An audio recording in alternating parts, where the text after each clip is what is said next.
Terima kasih sepanjang minggu kami sudah lalui. Hari demi hari kami tahu ada tantangan yang selalu coba menghancurkan kehidupan kami. Ada kejahatan, ada kuasa-kuasa di udara yang coba menghajar keluarga kami. Tapi kami tahu ketika kami berjalan bersama Tuhan, segala perkara dapat kami tanggung di dalam Engkau yang memberi kekuatan dalam hidup kami. Kami sudah menaikkan pujian penyembahan, biarlah ini boleh menjadi pewangian yang harum di surga sana. Biarlah pujian penyembahan yang kami naikkan ini membuat hatimu bersuka cita, membuat malaikatmu menari di hadapanmu. Karena kami tahu setiap usaha kami menyenangkan Kau lewat pujian dan penyembahan kami. Dan waktu Kau berkenan menerima jumpa yang harum ini, maka kami percaya Kau akan sampaikan isi hatimu kepada kami. Terima kasih Bapak, Kau pilih hamba-Mu, Kau pilih para pemuji, pemusik untuk ada pada hari ini, untuk menyenangkan hati. Oleh karena itu Bapak, sampaikan isi hatimu melalui hamba.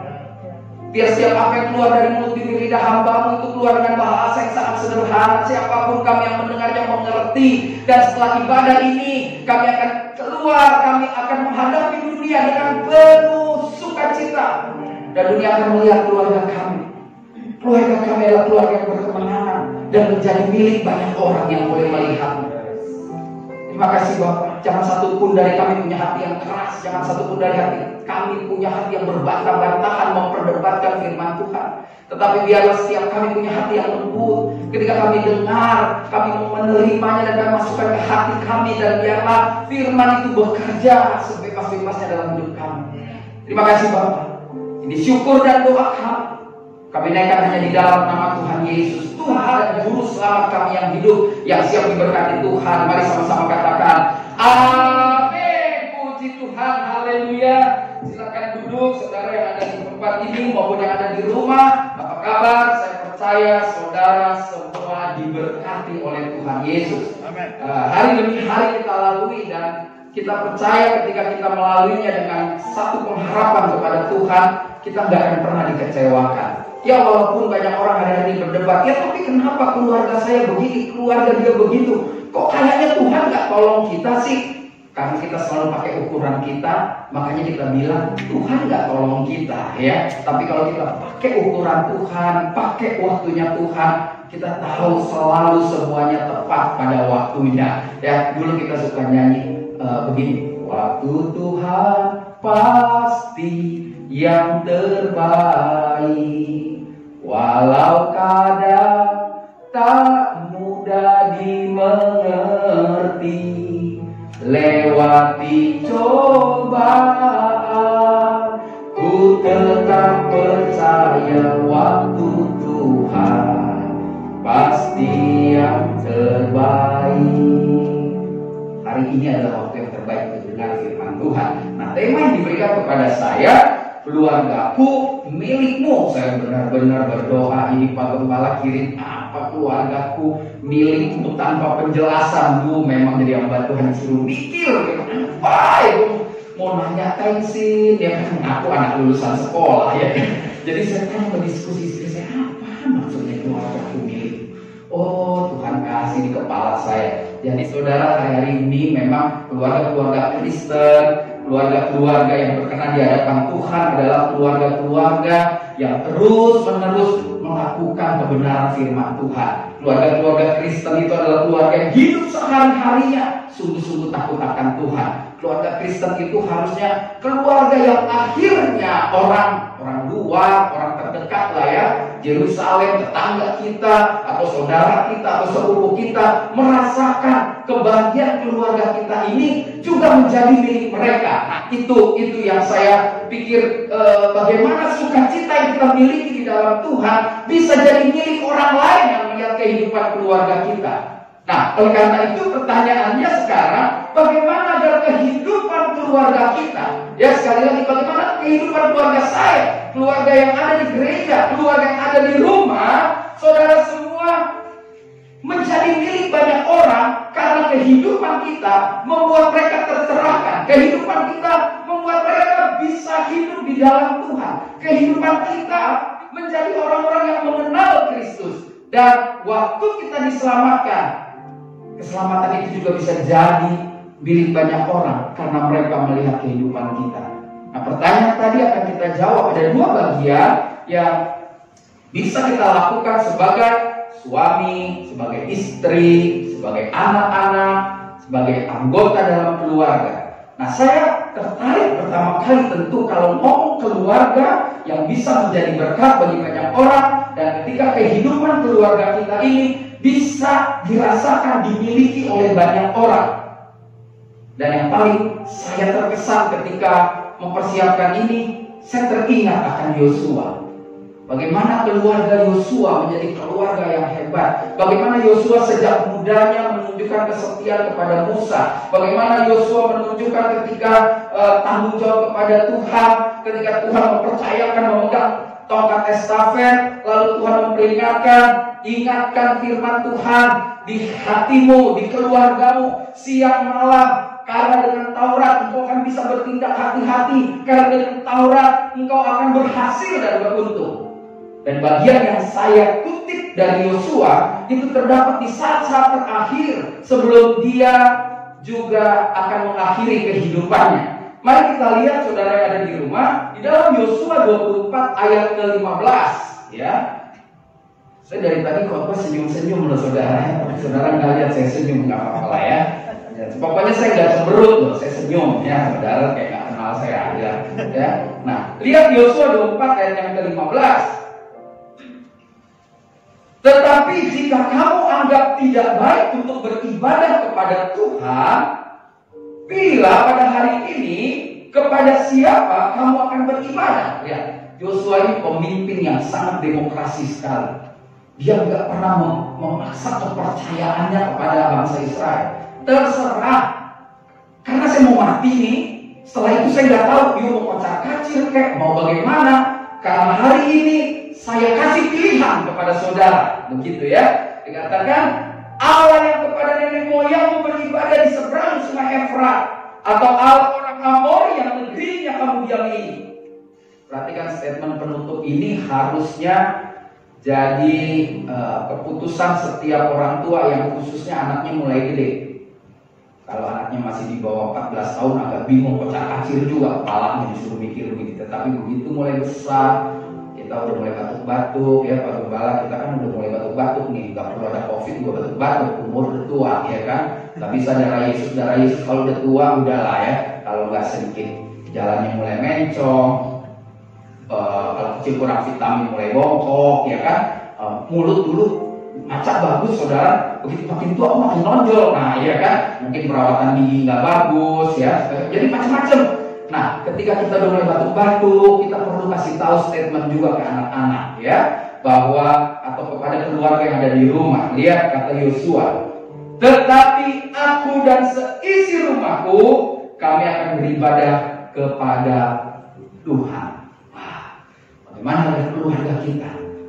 Bukan saja memberkati atau menjadi berkat di dalam kehidupan keluarga kita, tetapi keluarga kita juga menjadi milik saudara. Bagaimana di Gia Loka Indah ini, kehidupan kekristenan yang luar biasa, kekeluargaan yang luar biasa ini juga menjadi milik semua jemaat. Bahkan nanti dia merembet sampai jadi milik ya Pak Satpam di depan, orang-orang yang ada di pasar, boleh melihat kehidupan keluarga Kristen di Gia ini ya menjadi milik semua masyarakat yang ada di sekitar ini. Mari kita kembali ke keluarga kita dulu, karena mau jadi berkat, keluarga mesti diberesin. Jadi dari ayat ini, Yosua 24 ayat 15, saya hanya selalu berpikir bahwa untuk bisa menjadi keluarga yang jadi berkat, rasa dimiliki orang lain, saudara, kita harus membangun keluarga kita. Kita harus memiliki keluarga yang kokoh di dalam Tuhan. Maksudnya solid. Bagaimana menjadi berkat kalau suami sama istri seminggu cuma 3 kali ngobrol, 4 harinya berantem? Gimana kalau kita mau bilang jadi keluarga yang solid? Kalau orang tua yang sibuk minta ampun, istri sibuk minta ampun, atau suami istri tetap mesra, tapi hubungan dengan anak nggak baik. Bagaimana kita mau bilang solid ketika anak-anak kita luar biasa? Rajin pemahaman Alkitab, rajin ibadah, mengajar sekolah minggu. Orang tua cuma pikir yang penting gua kerja kasih lo makan, lo doain aja gua supaya gua kerjanya bagus. Ya, Nah, dari Yosua ini kita belajar keluarga yang kokoh di dalam Tuhan dibangun dengan 3 hal yang sederhana. Mungkin banyak hal lain, tapi dari Yosua ini saya belajar yang pertama, bahwa tiap anggota keluarga harus mengenal Tuhan dengan benar. Kalau kita mau jadi berkat, kalau keluarga kita mau dimiliki sejahtera, kesukacitaan, setiap anggota keluarga harus mengenal Tuhan dengan benar, bukan dengan baik, dengan benar, karena benar selalu menghasilkan yang baik. Baik belum tentu benar, itu saya ulang-ulang terus tiap khotbah, karena banyak orang bilang, gue rasanya di gereja udah buat baik loh, rasanya gue sama istri gue udah baik, rasanya gue sama suami gue udah baik, rasanya anak-anak bilang ke orang tua gue udah baik, karena dasar lu baik, menyenangkan manusia, nggak tahan lama mas bro. Tapi kalau kita melakukan baik karena kita kenal kebenaran yaitu Kristus Yesus, maka itu tahan lama. Makanya ada keluarga yang diutangi nggak bayar, suami digosip, istri diomongin, tukang belanja tuh bininya udah nggak belanja, udah PPKM, udah mati gerakan, ya kan? Anaknya tuh kerja, aduh. Orang itu kalau tahu kebenaran dia nggak akan goncang dengan badai seperti itu. Untuk dapat kebenaran rasanya setiap minggu pendeta selalu diingatin baca Alkitab, ya kan? Berdoa, ya. Yang kedua, apa sih yang dasar, yang kuat, pilar yang kuat bagi keluarga? Miliki waktu bersekutu bersama dan pribadi. Saya sih orangnya bukan kompromi. Setiap hari saudara sekeluarga ibadah bagus, tapi saya pikir perkembangan zaman itu juga agak sulit. Zaman saya umur lebih 50, saudara, tahun 70-an orang nggak sibuk-sibuk amat. Bukan berarti saya bilang karena sibuk orang nggak ibadah, enggak. Makanya saya bilang keluarga ada, pribadi ada. Kalau pribadi itu mutlak harus saudara pagi bangun bilang thank you Jesus. Saya tadi bangun pagi, yang saya katakan sebelum pagi kenalan, terima kasih Tuhan. Hari ini mau ngomong di Kia Loka Indah. Semoga Encik empah di rumah seger nontonnya. Gue pikirinnya itu. Paling di ruangan ini seger. Kopi belum buka aja. Kalau tadi gue sempat minum kopi lebih dahsyat nih ngomongnya. Haleluya. Ya, jadi punya waktu bersekutu. Saya pikir sekarang keluarga harus, masa seminggu 2-3 kali aja nggak bisa berdoa bersama? Ya, bagus kalau bisa setiap hari. Tapi tampaknya kalau setiap hari anak sekarang masuk kantor berangkatnya udah 5:30. Bapaknya sapa pulang jam 3 subuh, bagaimana doa bareng? Kan susah, tetapi harus ada. Bagaimanapun cara, nggak perlu saudara. Bukan saya bilang nggak perlu berarti enggak. Mungkin saudara nggak perlu yang formil-formil, tapi perlu ngumpul sekeluarga, makan bareng dan ngomong Tuhan itu baik loh sama keluarga kita. Itu buat saya sudah bersekutu. Kita bisa bilang, nah lu jangan nakal, bilang sama istri, lu jangan dandan terus, cobaan terlalu banyak, gitu. Lu dandan gue yang deg-degan, lu dandan gue deg-degan, gitu kan. Bilang sama suami, lu jangan terlalu handsome banget deh. Gue tahu lagi kalau udah 50 tuh genitnya lampu lain deh. Bala-bala berapa umur tak. Pokoknya kalau udah gocap dandan deh, gue aja dandan mulu. Nggak tahu kenapa, itu dari sononya. Tapi kalau kita ada persekutuan, kita dandan cuma bilang sama bini, gue keren dari. Ya begini mana sih yang bilangnya jelek, ya kan? Pasti keren, ya. Ntar coba ngaca sih gue biasa aja gitu kan. Nah saudara lihat, persekutuan inilah yang menguatkan kehidupan keluarga kita. Bagaimana kita menjadi berkat, bagaimana keluarga kita seperti dimiliki oleh sepupu kita, bagaimana keluarga kita bisa jadi contoh bagi banyak orang. Lu lihat dia. Nah itu saudara, itu yang saya rindukan. Dan saya rindu saudara juga punya kerinduan yang sama. Jadi prinsipnya setiap anggota harus mengenal Tuhan dengan benar, otomatis harus mengalami pertobatan. Yang kedua, ada waktu bersekutu dengan keluarga. Sekali lagi bersekutu bukannya bikin anak-anak sekarang stres. Baca kita, tahu nggak besar Tuhan? Kayaknya kita yang jadi nabi di rumah. Tetapi bagaimana ada waktu untuk makan bareng, untuk mengalami sukacita, untuk berbagi pesan, untuk bercerita bahwa Tuhan itu baik. Bagaimana kita bercerita, bagaimana dulu papa, jangan ceritain soal bapak miskin, capek ya kalau kayak gitu. Dulu bapak miskin, mama miskin, bayar kos aja nggak bisa. Sekarang kamu enak-enak, janganlah kayak gitu. Ntar anak jawab ya itu dari tahu, gitu kan. Ntar anak bilang terus kalau papa dulu susah, jadi kok mesti susah gitu kayak papa. Ya ilah, mau ngapain Pak cari duit? Ntar anak ngomong begitu saudara. Tetapi belajar, ajarkan dia di dalam persekutuan keluarga bersyukur.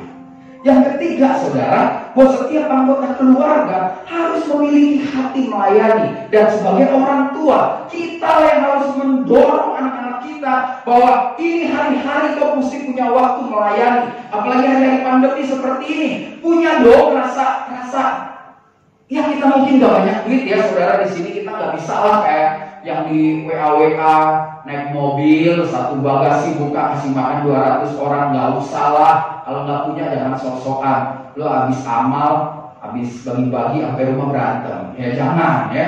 Selalu cukup beli telur sekilo kasih aja, yang cuma sanggupnya segitu. Ada orang lewat gitu tetangga yang agak susah, sorry ya kita sama-sama gua kasih lo 2 butir ya, atau kita bisa beli beras, minyak goreng, atau beli warteg ya 15.000 udah sehat tuh tongkol telur saudara ya. Saya kan langganan warteg, saya tahu banget kalau akrab sama ibunya dapat tempe 2 lagi saudara ya. Kita bungkus 10, bagi aja sama orang, biar keluarga kita benar-benar keluarga yang dibangun sejak dini untuk melayani Tuhan. Mungkin kita orang tua gampang lah ya, tapi kita ajarkan itu kepada anak-anak kita. Bagaimana keterbebanan kita terhadap banyak orang. Jadi prinsip yang pertama, yang sederhana, yang kita belajar dari Yosua, yang begitu demokrasi, menantang semua orang Israel untuk memilih hari ini kepada siapa kau akan menyembah. Tetapi Yosua bilang, hari ini saya dan keluarga saya akan menyembah Tuhan yang membawa kami keluar dari tanah perjanjian yang berliku-liku selama 40 tahun. Begitu jatuh bangun kami merasakan dan kami tidak akan mengkhianati. Kau tahu saudara apa jawaban orang Israel? Mereka juga bilang begini, hari ini juga kami akan sama menyembah Tuhan. Walaupun beberapa tahun kemudian mereka banyak melakukan perselingkuhan dengan Tuhan-Tuhan yang lain. Jadi yang pertama prinsipnya, bagaimana agar keluarga kita menjadi keluarga orang lain. Maksudnya dirasakan dan menjadi sesuatu yang bisa dicontoh. Saudara dan saya perbaiki dulu hubungan keluarga kita di dalam. Mari miliki keluarga yang kokoh di dalam Tuhan. Kita harus solid, kita harus kuat. Hari-hari ini tantangannya luar biasa buat anak-anak yang menuju remaja. Anak-anak kita akan bertanya, benar gak Tuhan ada dengan COVID yang hampir menjelang 2 tahun ini? Pasti dia akan tanya, kalau ada Tuhan kenapa dia gak tolong? Kalau ada Tuhan kenapa hamba Tuhan ada yang meninggal? Kalau ada Tuhan kenapa ada satu keluarga meninggal? Tugas saudara dan saya sebagai orang tua, yuk ajarkan anak-anak kita. Apa anak-anak, kalau kau sudah dalam Tuhan dan orang tuamu belum dalam Tuhan, ajarkan tentang Tuhan yang benar. Maka kita akan tahu waktu Tuhan selalu yang baik dalam hidup kita, seperti yang tadi di awal saya nyanyikan. Jadi saya dapat ini penutup lagi mempersiapkan. Saya ketemu Amsal 17 ayat 1. Nah, keluarga yang kokoh di dalam Tuhan adalah keluarga yang berani bilang begini, lebih baik sekerat roti yang kering disertai ketentraman daripada makanan daging serumah disertai perbantahan. Lebih baik hidup ini cukup-cukup aja, tapi tenang, bergandengan tangan, bisa berkata bersama keluarga aku melayani Tuhan, daripada turun dari mobil, makan luar biasa, anggota keluarga memutuskan menghentikan hidup atau setiap hari ribut. Biasanya itu dapatnya juga dari sikut-sikutan, makanya nikmatinya juga sikut-sikutan. Ya, saudara, keluarga yang kokoh adalah keluarga yang bisa mengatakan, lebih baik saya makan sekerat roti dengan ketentraman daripada makanan daging serumah disertai perkelahian. Haleluya. Beri tepuk tangan buat Tuhan Yesus, saudara. Jadi yang pertama, miliki keluarga yang kokoh di dalam Tuhan. Harus solid. Keluargaku milikmu. Bukan berarti keluargaku milikmu dan kamu datang ke rumah saya pinjam duit. Bukan begitu. Nanti firman Tuhan dipakai di datang ke gembala. Pak Rudi, itu tadi uang banyak kan? Keluarga Pak Rudi diberkati. Makanya itu milik saya. Pinjam duit dulu dong, gue peceng. Paling lanjut. Bukan begitu. Kalau kau melihat keluarga ini diberkati, maka waktu kau terberkati, engkau memiliki seperti apa? Kau memiliki apa yang dia miliki. Tentu apa sih yang dia miliki, yang kita memiliki? Spiritual, semangat hidupnya. bisa menjadi penggerak hidup saudara dan saya. Yang kedua, saya tertarik sekali dengan doanya Daud. Bagaimana Daud minta Tuhan terus memberkati dia. Ya, di dalam 1 Tawarik 17 ayat 27. Saya ingat nih lagi siapin ini. Ini ayat kawinan saya sama istri. Tanggal 3 bulan 3 2003. Keren banget. Kemarin Facebook saya keluar pelayanan di sini 6 tahun lalu. Saya langsung screenshot, saya langsung tambahin komen ke Pak Gembala. Jangan sampai ketemu besok. Nah, kalau di 10 tahun perayaan lah, saya tanggung makan lah. 4 tahun lagi, ingetin ya, tanggal berapa nih sekarang? Nah, 18 Juli, 4 tahun lagi, 2025. Udah mati lah COVID lah, kalau 5 tahun nggak mati-mati, ya repot dong. Ya, Tuhan dengarlah doa kita, ya kan? Nah, ya, lihat. 1 Tawarik 17:27 ini ayat kawinan saya. Saya ingat benar tadi kemarin sore ya. Katakan begini, kiranya engkau sekarang berkenan memberkati keluarga hamba-Mu ini, supaya tetap ada di hadapan-Mu untuk selama-lamanya. Sebab apa yang engkau berkati ya Tuhan, dikatakan apa sama-sama yang keras, 1, 2, 3, diberkati untuk selama-lamanya. Orang kalau udah diberkati Tuhan, diberkati selama-lamanya. Tapi jangan salah, orang itu selalu, ini banyak juga hamba Tuhan nih, semoga saya enggak, Pak Rudi juga enggak, selalu ngomong berkat itu duit, berkat itu rumah 2 tingkat, berkat itu rumah 1000 meter, berkat itu mobilnya 4, padahal keluarganya cuma 3 orang, iya kan? Ya, saya bingung, itu ajaran kok begitu kuat puluhan tahun. Berkat itu ketika saudara bisa tersenyum dalam segala keadaan. Masa pandemi ini saudara masih punya antusias hidup. Berkat itu ketika orang lihat hidup saudara, dia merasa memiliki hidup saudara dan sukacita itu tertransfer. Berkat itu ketika kita tahu masalah di rumah kita nggak habis-habis seumur hidup, sampai kita mati ada masalah, tapi kita tetap bisa lalui, itu berkat. Berkat ketika kita punya hidup ini, tidak punya musuh, itu berkat. Kalau dimusuhi itu justru berkat juga. Kenapa? Berarti kita konsisten di dalam Tuhan. Dunia memusuhi itu wajar. Karena Yesus bilang, kau gak berasal dari bumi ini, kau berasal dari sana. Makanya saya ke surga menyiapkan tempat. Nanti kalau udah beres saya jemput. Nah, Yesus lagi ngebangun saudara. Kalau saudara masih hidup, mungkin rumah saudara belum jadi. Kenapa rumah belum jadi? Ya belum dibangun. Kenapa belum dibangun? Ya gak ada duit pilih bahan bangunan. Loh kenapa? Karena lu jarang nabung di surga. Kan begitu kan? Tuhan bilang, makanya lu kalau nabung di surga. Kalau di surga aman, di bumi nggak karat habis ya. Saudara, maksud ilustrasi saya betul begitu. Jangan saudara pikir benar-benar mana nih bang surga. Sebenarnya hari lagi bang surga. Tuhan menyediakan bagi kita. Makanya lakukan yang terbaik. Jadi yang kedua saudara, ketika kita yakini kalau keluarga kita adalah keluarga yang kokoh, keluarga yang solid, maka saudara dan saya harus menjadikan keluarga kita sebagai saluran berkat. Saluran berkat, saudara, benar, berkat. A1, sukacita. Berkat 2, dengerin penderitaan orang, itu berkat juga. 3, berkat, bisa berbagi. Berbagi, titik 2, 1, duit, 2, pakaian, 3, beras. Kan banyak gitu loh. Jadi jangan berkat, duit.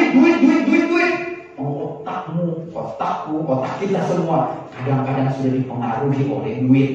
Ya, saya tahu saudara bayar listrik pakai duit, tapi jangan hidup kita di-drive oleh duit. Duit nggak segala-galanya, uang nggak segala-galanya, tapi nggak ada uang rasa mati juga sih saudara. Tapi percayalah, waktu Tuhan selalu yang terbaik.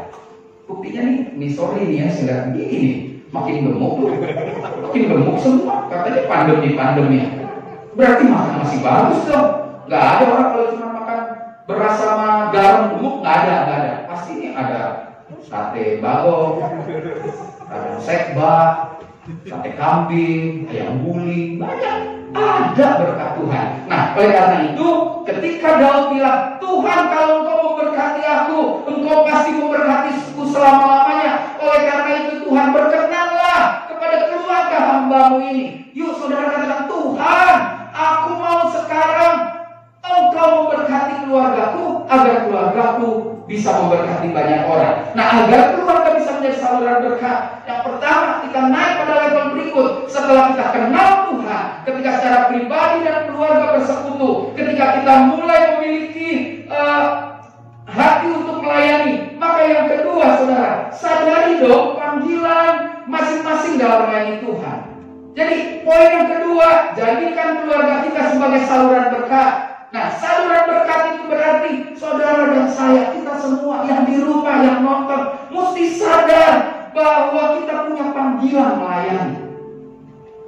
Ini yang tadi pimpin pujian sama singer, saya nggak tahu panggilannya apa, tapi panggilan yang pasti di depan mata saya, dia memuji Tuhan.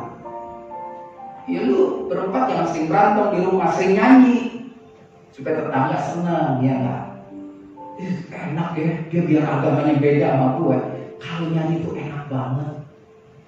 Kaulah Tuhan yang berjanji. Waduh, saya nggak berani terusin nada, saya kacau sekali. Siap tuh main keyboard, ya kan? Nah, saudara lihat, ini luar biasa sekali. Kalau dia dipanggil main keyboard, main musik, ya lu main musik, bagaimana tetanggamu tuh bisa datang?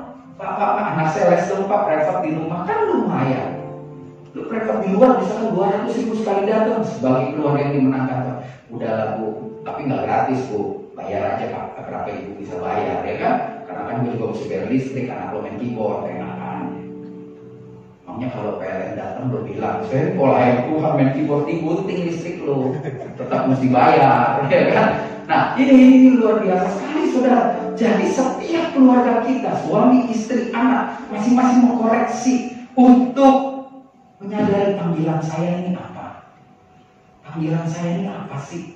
Agar keluargaku milikmu itu bisa terjadi. Yang kedua saudara, miliki hati yang bersyukur atas kebaikan Tuhan. Orang gak bisa jadi berkat kalau gak bersyukur. Kenapa? Kalau gak bersyukur kita kurang terus. Saudara, saya miskin banget kalau saya mau bandingin sama orang yang punya rumah 4 kali lebih besar dari saya. Ngapain saya bandingin dengan mereka? Berarti saya gak bersyukur. Saya juga bukan berarti mau lihat orang yang lebih susah dari gue banyak. Enggak. Saya bersyukur karena saya masih bisa menjalani kehidupan dengan baik bersama istri dan anak-anak. Kalau engkau hari ini tidak baik menjalaninya, bertobat dan mulai rangkul suamimu, istrimu, atau anak-anakmu, atau orang tuamu. Jadi waktu kita menyadari kita punya panggilan untuk melayani, maka kita harus bersyukur. Ada lagunya tuh ya, keras-keras dikit nih, kupingnya payah. Bersyukur Bapa ya, ku bersyukur Tuhan. Yang diterusin mas, kacau suaranya. Mungkin karena pakai masker lagi. Dari tadi saya udah sesek banget nih, udah kayak ikan mati oksigen. Kacamata udah berembun, tapi nggak apa-apa. Protokol kesehatan ya. Harus. Saya mau lagi pesan masker yang ada kipas anginnya di mana ya? Belum ada ya saudara ya. Haleluya. Yang ketiga saudara, ketika kita tahu bersyukur, maka kita harus punya. Ini mungkin akan terjadi kontradiksi atau terjadi perdebatan. Tapi saya setuju. Saudaraku, yang ketiga ada rasa bangga dong kalau dipercaya Tuhan untuk menjadi saluran berkat. Saya mesti punya rasa bangga. Saya dipercaya. Kalau nggak ada rasa bangga nggak jalan. Gue terus yang nyumbang. Nah, tapi kalau saya bangga, terima kasih Tuhan. Tuhan kasih saya kesempatan untuk melayani. Nggak apa-apa. Dan kebanggaan kita nggak perlu kita ukur dengan orang lain. Itu sebabnya dikatakan, tetapi barang siapa bermegah, hendaklah ia bermegah dalam Tuhan. 2 Korintus 10:17. Saya mau bermegah. Saya bisa berkhotbah seperti ini. Saya tidak, maksudnya ini saya kasih contoh. Saya nggak bilang sama saudara. Saya bilang sama istri saya bermegah. Siapa gua? Gila, gue tinggal di daerah yang gak jelas, kecilnya dulu, gak pernah berpikir akan melayani Tuhan. Emang gue gak kaya amat, tapi gue kaya rohani, gue kaya sukacita. Saya kalau ngomong begitu aja ke istri gue, mungkin gue gak seperti suami lain yang hari kejepit ke luar negeri. Itu udah dijepit sampai pintas-pintas kagak keluar luar negeri gitu. Tapi gue bersyukur karena gue tahu panggilan gue gitu. Karena Bapak Ibu di rumah tahu panggilannya. Karena Bapak Ibu di rumah tahu bersyukur. Makanya bangga aja, gak apa-apa. Saya bangga aja sedikit di rumah. Saya selalu bilang istri saya, gue gak mau keluar-keluar nih. Gue cuma ngomong aja sama lo, gue bangga supaya dia gak ribut, punya bini kayak lo. Nah, dia senang dulu. Istri itu mesti dilumpuhkan dulu. Baru, gue bangga lo Tuhan kasih kepercayaan. Gila, gue gak pernah mikir lo gue berkhotbah. Saya rasa Pak Gembala juga pasti kalau berpikir ya, kalian nih semua pernah mikir lo mau main keyboard di gereja? Nggak bakal pernah mikir waktu kecil. Jangan dia mikir gue mau main di kafe nih, nanti gue main sama Irene Maulana, sama siapa lo. Enggak, Bapak Tuhan kan? No. Ya lagu TikTok, no. Ya. Walaupun mungkin dia bisa juga main di kafe, tetapi ya panggilannya pemusik ini ngapain di gereja? Di tengah pandemi dia harus menerobos portal-portal dan lain sebagainya. Dia harus bangga gak apa-apa. Saudara, Galatia ayat 4 dikatakan begini, baiklah tiap-tiap orang memuji pekerjaannya sendiri, maka ia boleh bermegah. Bermegah apa? Tapi perhatikan, maka ia boleh bermegah melihat keadaannya sendiri, bukan melihat keadaan orang lain. Jadi jangan ukur orang lain.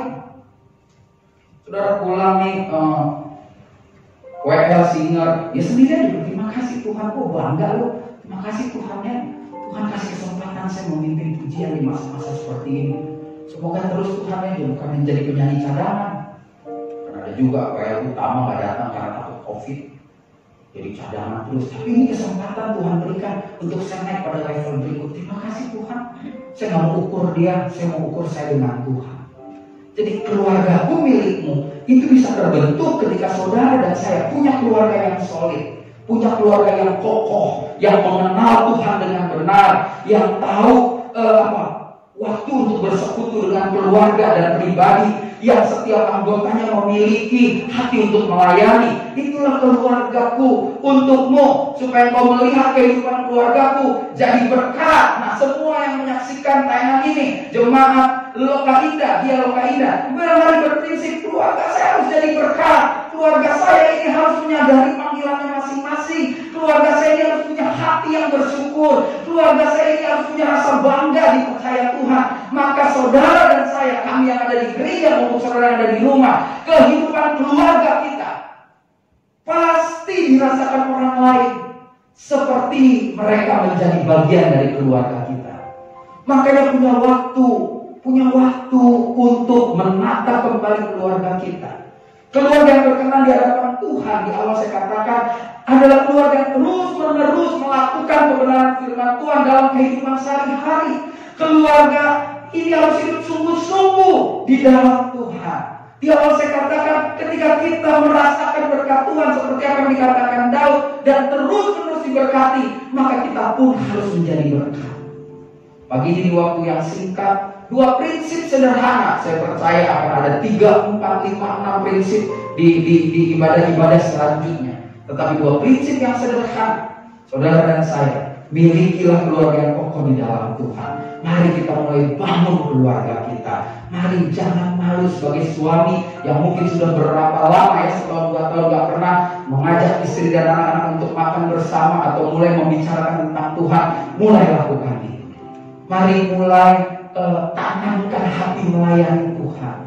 Mari tanamkan dalam hidup kita bahwa keluarga kita harus jadi saluran berkat. Sekali lagi, bukan uang ukurannya. Ketika hati mau menjadi berkat, maka kita bisa menghidupkan keluarga kita yang sudah dimenangkan di dalam kehidupan keluarga yang masih mencari kemenangan. Jadikan keluarga kita sebagai saluran berkat. Jangan pernah ragu. Ingat, lihat, atau pikir ulang, atau tanya Pak Gembala atau ke para pelayan-pelayan, sebetulnya saya dipanggil apa sih untuk Tuhan, melayani untuk apa sih?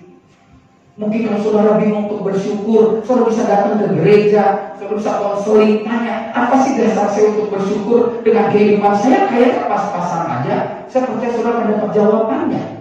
Atau mungkin keluarga saudara nggak merasa gini, gue melayani main musik, gue kepaksa aja, gue nggak enak aja dipanggil Bapak Gembala. Jangan, banggalah kalau kau dipanggil untuk melayani. Nggak semua orang punya kesempatan untuk melayani. Nggak, di masa-masa begini adalah masa penyaringan, masa pengujian. Mana pemimpin pujian asli dan palsu? Mana pengkhotbah asli palsu? Mana gembala asli palsu? Pemusik asli palsu terlihat di 1,5 tahun ini. Bukan berarti saudara yang nggak datang itu palsu, enggak. Silahkan aja menilai diri masing-masing. Nah, biarlah ini menjadi perenungan bagi saudara dan saya. Miliki keluarga yang kokoh dalam Tuhan. Jadikan keluarga kita sebagai saluran berkat. Tuhan Yesus memberkati. Mari kita yang ada di rumah kita memuji Tuhan. Kita katakan, bersama keluargaku melayani Tuhan, bersatu selamanya mengasihi Engkau. Tiada yang seperti Tuhan. Luar biasa. Bersama keluargaku melayani Tuhan, bersatu selamanya mengasihi Engkau. Tiada yang dapat